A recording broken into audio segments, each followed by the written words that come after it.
So, as you can imagine, Attack on Titan and Attack on Dragon are two very different stories, but both start in similar directions. A cruel but beautiful world where the strong feed on the weak. I could make a whole series explaining the differences between both worlds, and I actually might, depending on how much time I can muster between work and school. Food for thought.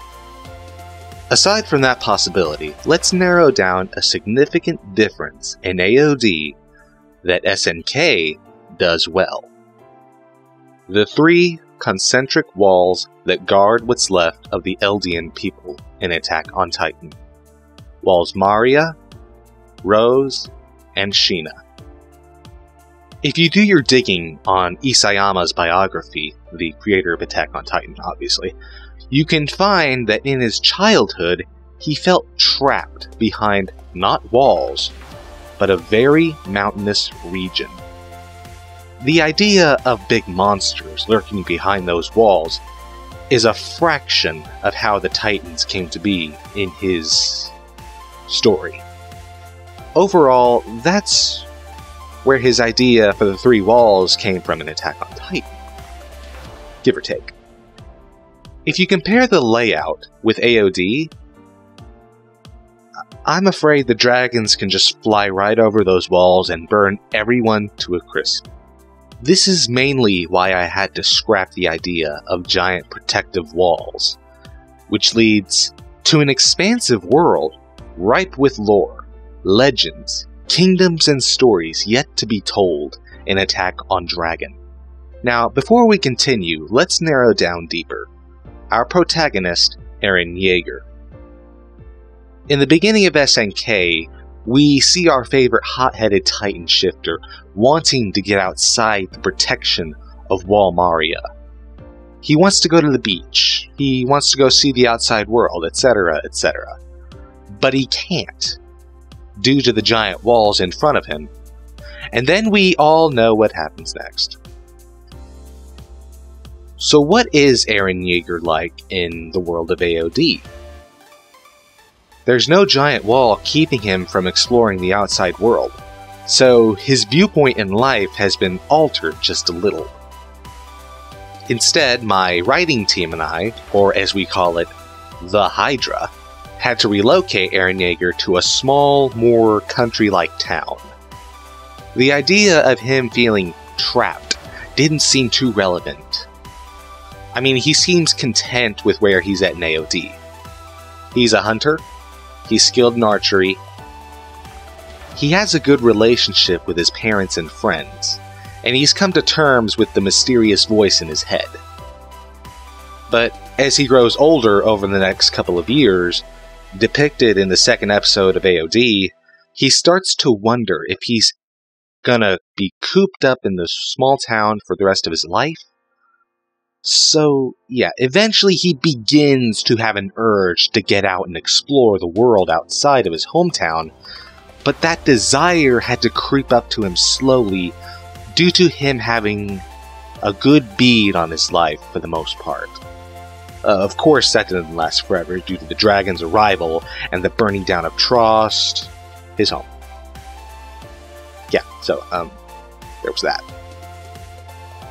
Right now, this is a rather interesting story on how a character can be written differently when transplanted in a new setting. The sworn enemies of any fantasy franchise, for example, Skyrim, the dragons, inherently have different strengths and weaknesses than the titans of Shingeki no Kyojin. So the world, and therefore the characters, would need to be restructured as a result. James Burton, a member of the Hydra, wrote to me and said that he'd like to see more of an emphasis on the Eren Jaeger of AOD's development. Though, he stated that in AOD, Eren's not hemmed in by walls, so his yearning for freedom and exploration builds more gradually. The key difference he's picking up between SNK Eren versus AOD Eren is that the former protagonist is desperate to see something that lets him believe there's something bigger and better out of life, while the latter is relatively content with his location, but wants to achieve something greater than what he's consigned to in his village. In other words, SNK Eren is on a bigger yet more personal scale, seeing the whole world to soothe his own psyche, while AOD Eren is on a smaller yet more selfless trajectory, using his skills and combat readiness to save his friends and family. That is true to say the least. The Eren Jaeger in Attack on Dragon is more selfless than angry as the Attack on Titan Eren. Now that may not seem like we have the same Eren Jaeger in Attack on Dragon as we have in Attack on Titan, but like I said, this story is still unfolding, so Eren will have plenty of room to grow and evolve into the angry hothead we all know and love. One of the things I'm looking forward to exploring is not just Grisha's past in AOD, but Eren's mother's past as well. Carla Jaeger's side of the family has something to offer to Eren Jaeger's character. In Attack on Titan, all we know about her is that she used to be a waitress in a bar. That might as well stay the same, but when you think about it, we really don't know much about Carla's own past before she met Grisha in Attack on Titan. She had parents who were dying of a plague, Grisha cured it, and that's about it. After that, they got married and had Eren, so that's about it. On the other side of this situation, for Attack on Dragon, we have this wild card we can play with, and believe me, I have big plans for Carla's side of the family for Eren. Now, I can't really say too much from here to avoid potential spoilers of future episodes, but before I go, I can promise you this. The world of Attack on Dragon is rich with its own stories, history, and lore. Even other monsters. You see, the series Attack on Dragon is just a stepping stone to a much more larger idea I have. After the story of AOD is finished, that leaves a whole new world unfinished, and I promise you, there will be more stories of this world. More original stories. Now, before I forget, I'm going to add something else here. I've decided to upload 5 videos every 6 months. Now, that may not sound extraordinary, but I think this is a good routine for my everyday life.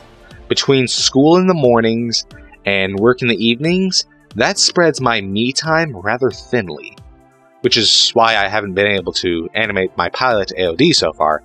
Now, I did promise that AOD is going to get animated, and I have not broken down on that promise yet. I promise again, and I will keep promising that until I have that pilot fully animated. It will get done. But for those who know how animation works, animation takes time. Anyway, going back to my 5 video every 6 months routine. So, my next 5 videos will probably be somewhere between July and December. Have a great day, everyone, and I'll see you next time.